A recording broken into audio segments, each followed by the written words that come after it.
We are headed to Durham, North Carolina for a good networking event we were invited into by Forward Cities. I don't plan on coming down. I remember steady scraping nickels out, but I be stacking hundreds now. I've been planning every play and watch 100 turn into 100,000. I be staying out the way, so send a budget if you want me out the house. Forward with the vision, sturdy with the pivot. I got something to prove. Prove it all to me. How you feeling? I'm feeling all right. It's been a good trip. It has been a good trip. I feel a little tired right now, but it's been a really impactful day and a half. We've been here since Thursday night. It's Saturday morning right now, so this is part one, I guess. Come on in, babe. You don't think we're that close? No, you like to be up sitting on the outskirts. Come on to the center. Comfortable. Come on to the center. But Whoop-de-woo. yeah, we had the Black to the Future That was gathering. it was put on by Black Wall Street Forward. Put on by Black Wall Street Forward, which is a great organization. Which is also sometimes a little confusing because there's also Forward Cities. So I think Forward Cities is the larger umbrella, and Black Wall Street Forward is a project underneath it. And then Black Wall Street Forward is completely focused in 4 cities in North Carolina. I think Durham, Charlotte, Fayetteville, maybe Winston-Salem. To give you a bit more context as to what's going on, so me, Justin Minot, I come from a place that you know, but not from a time that you know. I am from the year 2050. I think that speaks to the drive and the determination that we each have to make a place that is not only great for us, but better for those who come behind us. We use the funds to purchase commercial soap equipment. I'm Felicia Jeffries with More to Learn Academy. I will be your teacher for the next maybe 5 minutes or so. Hello everybody, Ms. Miriam Johnson, and this is my baby, Sorta Juicy.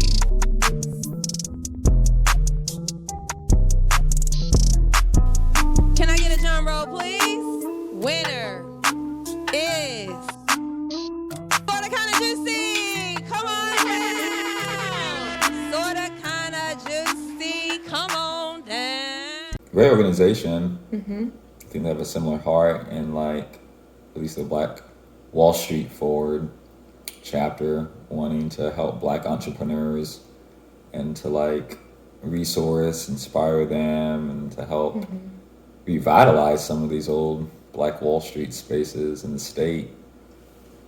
And so it was an event where there's other like-minded Black entrepreneurs, Black folks, envisioning a future of flourishing businesses, organizations that are good for folks in the Black community. I enjoyed about the atmosphere, one, that it was just like, it was a Black event, and also there were a lot of Black young professionals there, either trying to start nonprofits or trying to start businesses or already starting businesses. And there's definitely a larger, I mean, I've never been to an event like that ever, really. And so just to see the amount of Black people trying to make really good social change in Durham specifically is really dope. It's a big community here and people that want to do good work. Yeah. I also noticed like some of the Black women that we talked to were really excited that we were life partners and married. Like it was just as a theme that came up for me, like Kendall was saying, like, while we're in this space and while we're here, let's pay attention to what we see and what we hear. And one thing that I hear from some Black women that are business owners or wannabe or nonprofit leaders or wannabe is that they want to find their life partner to do it with. Yeah. And so I understand that feeling because I felt it for a long time before. And so I think that it's encouraging. It was encouraging for the ones that we spoke to see us as this Black couple that's doing nonprofit work together is something that people long for in this geographical space, in this area. And so I think that's just encouraging. That to me it was like, okay, we're in the right space. Yeah. And maybe our story will continue to encourage Black women in their own quest for Black love and social change work. the space was really cool too. It was in the old North Carolina Mutual Life, which is like this high rise Mutual life insurance which is like this old black insurance company that was started like in the 1900s.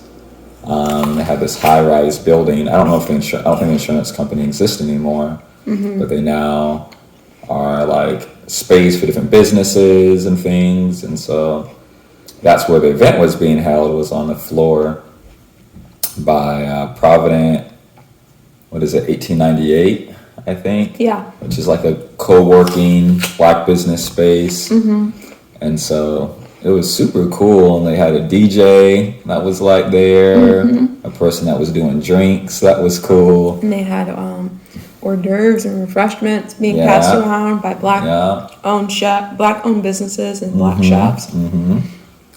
It was very intentional. And then they had like 6, honestly, one of my favorite things, I've never seen anything like this, they had a live painter, black woman painter, who was painting like an Afrofuturistic portrait. And not that I've not seen live paintings done before, but this woman was inviting people to paint on it. Yeah, you could like paint on it and make a mark. And she was like, you really can't mess it up. And we're like, what? You know, so I took my paintbrush and painted a little dabble.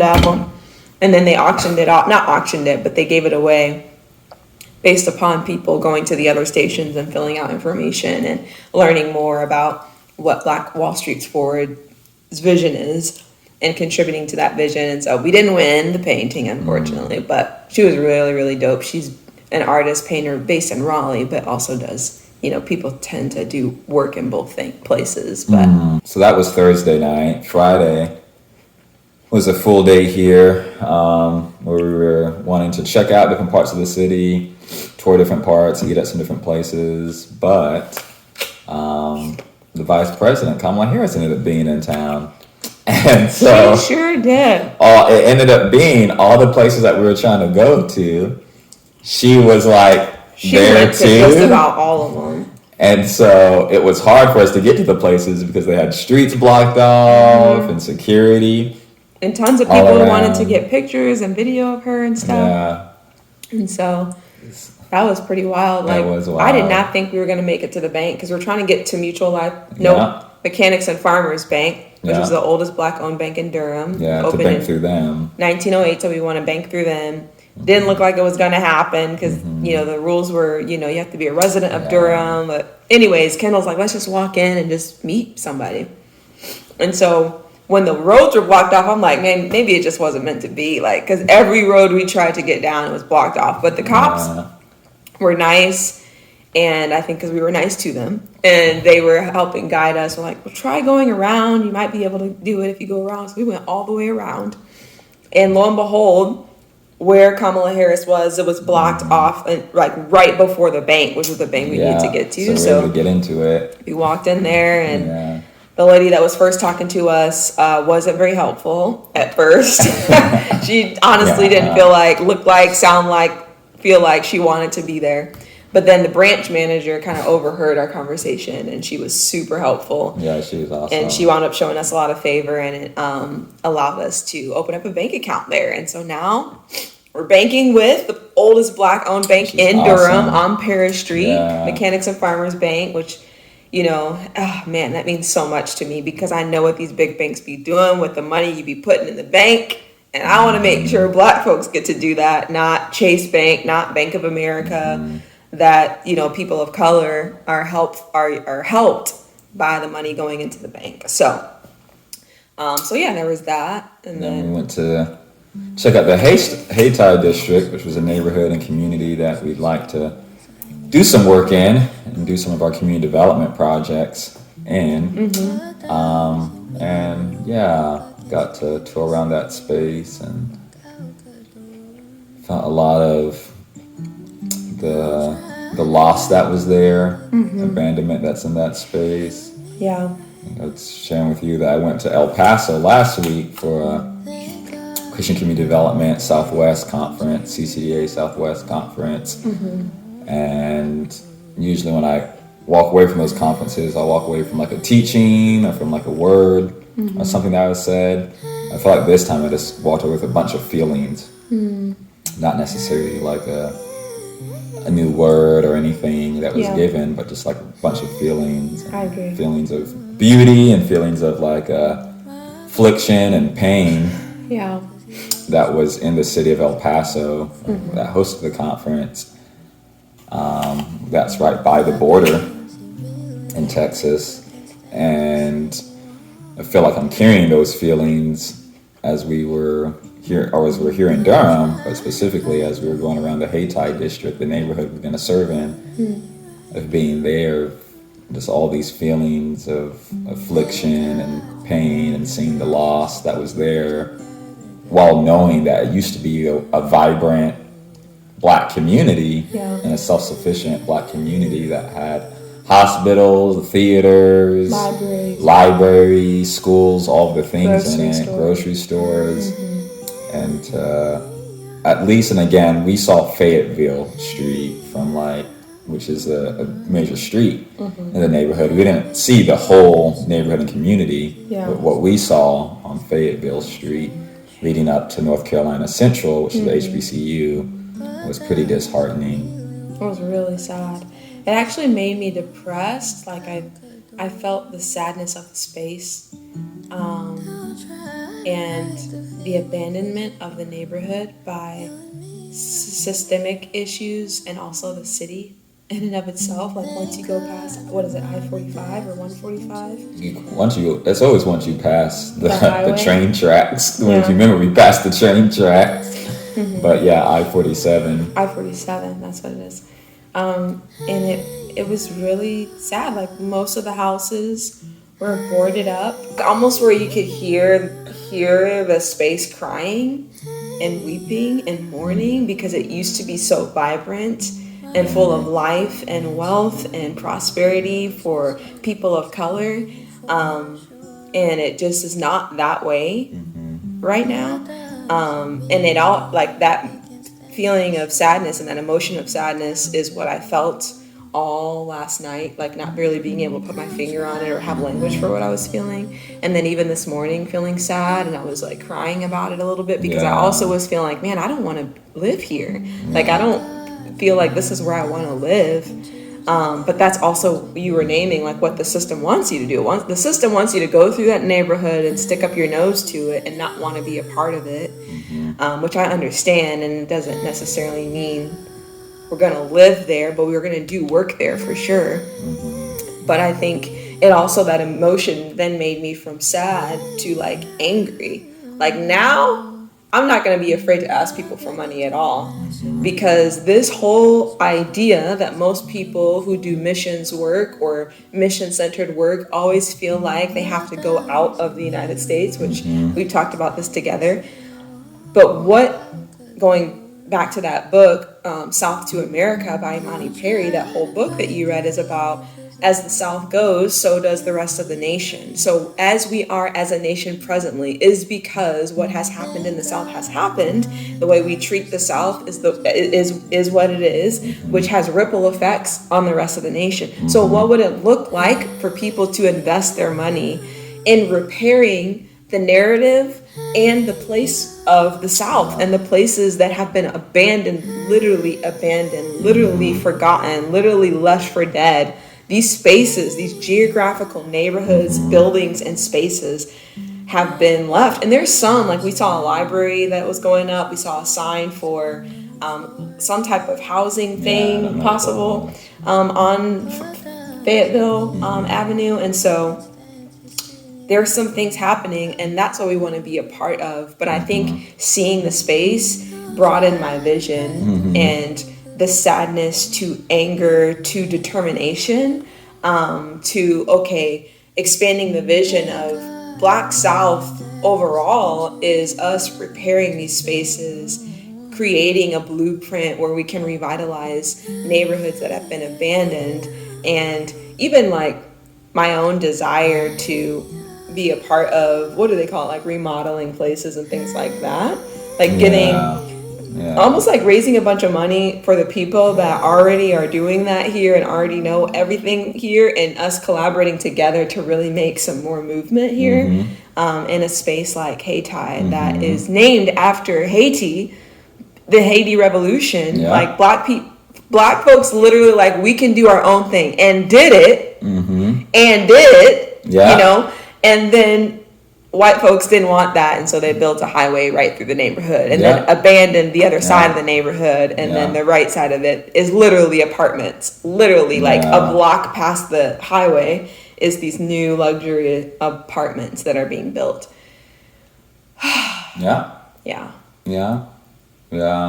And so lots of opportunity there. I think that definitely, seeing that gave us the motivation that we may needed to keep on grinding and seeking the well-being of the space, which requires inviting folks onto the team and to support in different ways. But after that, we wanted to check out this other co-working space that's for nonprofits called ReCity Network. And then as we were trying to get there, Kamala Harris was actually speaking in that building. Crazy. And so we weren't able to get in right away, but we did end up see Kamala Harris coming out as she was going out in her car. Yeah, we weren't expecting that at all either. And we were sitting with this white lady who was like hoping she would be able to see her, and the whole town was like, man, this is like the most exciting thing happening in Durham, you know. Even when we were standing on the corner, we were looking at helicopters. I'm like, what? And this black lady rolls down her window as she's making a left onto the next street. She's like, Kamala Harris is in town. She said the vice president. Yeah, the vice president is here. It's like, it was almost like she was trying to say the honorable Kamala Harris. Roll out the red carpet. Put on your best garments. She is here. I'm like, man, this city, this is great. They just like, they are about it, you know? So anyways, I was feeling, you know, it's like mixed emotions, because also, hello, ceasefire. You know what I mean? But it's like, there's still this honor and respect for the good work that Kamala Harris is doing for Black communities and people of color and women here in the city. And it seems like there's a generalized respect. I think there was a small Free Palestine protest. I did read that somewhere. I don't know where it was because we didn't see it. But there is this like respect for the work that they're trying to do here. So anyways. But she was driving as she was leaving the place, was driving away in the car. We thought the windows would be tinted, won't be able to see her. And so we're waving because the girl was like, wave with me, guys. She's like, wave with me. I'm like, okay. And so we're waving. And then we see her looking at the window, smiling all big. And she's like waving out. Looks dead at us. So then we're all like jumping up and down, like, we can't believe that actually, like, that we did it. And like right after we started waving at every car, we're literally looking dead in her eyes and she's waving at us. So excited to see us. I'm like, that's crazy. I'm like, well, that was worth the 20-minute wait. We had to wait to get into this building because all the cops were blocking it, you know. And then when we finally got in there, it's like Secret Service everywhere. I'm like, what is going on? Like, this is like a movie right now. It's crazy. Yeah, it was cool. But we didn't really get to tour the space that much. We just walked in the lobby and then we had to go out. And then just came back home, was able just to debrief the day and relax. And still got a couple more days ahead of us. It's Saturday today. So we still got today and Sunday. Also, I'll mention, we have not had one bad food experience here. Every food place has been We a had hit. some pizza, some of the best pizza I've had. We had seafood last night. Every food place has been a hit. Some of the best. We went to Dame's Chicken and Waffles. Yeah. Some of the best I've ever had. Like, it was hitting. It's been hitting. It was all really good. So, but today we're going back to BU Cafe to meet with she's probably one of the directors of Black Wall Street Forward. Yeah, a lady we connected with on Thursday at the event. Just wanted to do coffee today, and so we're excited to connect with her. Everything was really good. We met up with them and got to just hear their stories. They're amazing, doing really cool work. Yeah. Darlene's husband, I think, was it Mark? I want to say Mark.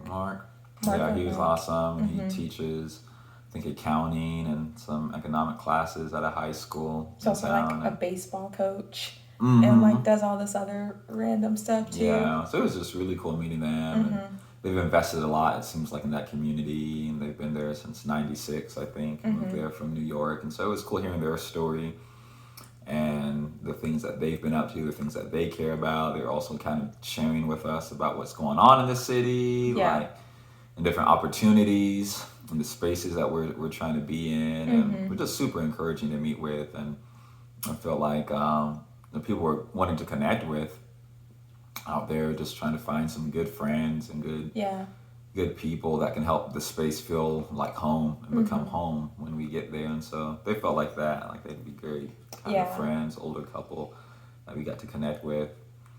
And so, yeah, I don't remember if it was that same day, but we had dinner with my Aunt Sharon. Then I'll later say on, something really quick too about Darlene and her husband.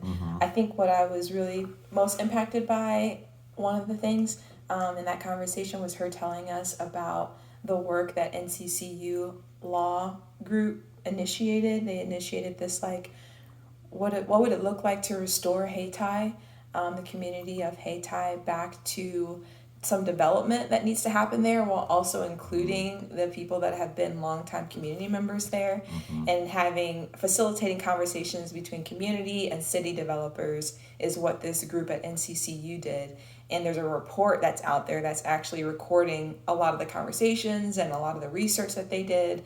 And so it was really cool to see that aspect, because I think when we were walking the streets of Hayti, it also gave us a lot of vision of how literally, tangibly, we could help through our resources and through our funding, help restore and revitalize some of these buildings and things. And so that was really impactful to read that. I haven't read the whole thing, but I did skim through some of it. But then, yes, next.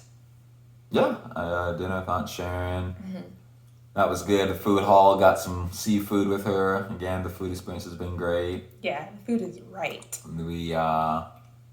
We did that. That was awesome. Then Sunday, we walked around the community a little bit. Went back to Hayti district and ran into this really lovely lady who's the owner of this kind of coffee bistro type shop that's right next to the HBCU, the college, North Carolina Central. And she's lived in that community her whole life. She grew up there. She's an older Black lady. And so she just had lots of love and loved hearing what we're up to. Was excited for us to come down, and was already thinking of I may know some people that could help you out with a place to stay if you're trying to stay here in the neighborhood. And the shop she runs is ran by her dad. Yeah, the shop she runs was ran by her dad when she was a little girl, and now she's running it. And so it's super cool. You can just feel the longevity of some folks that have been there and just love the neighborhood and community and want to see it be well. Right. And want to see it be well. And she knows a lot of the people that own the properties on Fayetteville, which is cool. She was like, oh, you need to talk to the Hendersons or whatever their names were, because they want to turn that place into like a hotel, bed and breakfast. And, she did name too that a lot of the movement, because I was asking her what has stifled the movement for some development things that they want to see in their community. And she said it's a little bit, I was like, is it just money or is it like people, in the city stopping it? And I felt from her, it was mostly the money part, but then also just needing more people to want to see it move forward is what they need, and so that was encouraging. Just people that are going to push it forward. Yeah. Which was encouraging. And then, then after that, we met up with Just a Minute and his partner Aisha. Yeah. And then that was They're awesome. dope. He's the guy who was kind of head of that event that we went to on Thursday night. And they were a super cool couple. We're like, man, they're going to be good friends. Yeah, they'll be great friends. And I could already tell. Yeah. You could just feel it. You're like... Yeah. And we just kind of sat and collaborated even, and he was sharing with stuff that they're up to, things that they wanted to do, and how that can coincide. Yeah. Use shared space with some of the projects we're thinking of with Black South and wanting to do, and so just a lot of cool touch points. And he's launching a coffee and cocktail spot called Diaspora. That's launching he wanted it at the end of this year, 2024, but he said it looks like maybe more so beginning of 2025, and what it might look like for us to host some of the projects we want to do in that space, or even in the big property that they just bought with like 4 acres and chickens, trying to get goats, and they have a cabin they're renovating. There's just opportunity between what they own currently and what they're building, and just the relationship. And I was just encouraged too that he's so collaborative and wanting to put us on and put each other on, and that there's no competition, but there's only thriving for all of us if we work together. Because that's the heartbeat of Black Wall Street. That's how Black Wall Street existed. All these folks were working together. And so it was a really sweet time. And then just getting to the airport and traveled the entire day. It was a long day of travel. It sure was. Got here at 10 p.m. and to work today. Off to work we go. Off to fundraising we go. Off to funding. Yeah, I feel encouraged, energized. I feel like there's even more clear vision just being on the ground, being there with the people, and encouraged to keep getting out there and asking people to partner with us and keep asking for the funds to help fund us. That's what we need right now. That's what we need. That's what we need. Well, I appreciate y'all watching this. Thank you so much for partnering with us, and knowing us, being in a relationship with y'all. We'll talk soon. Bye. Bye.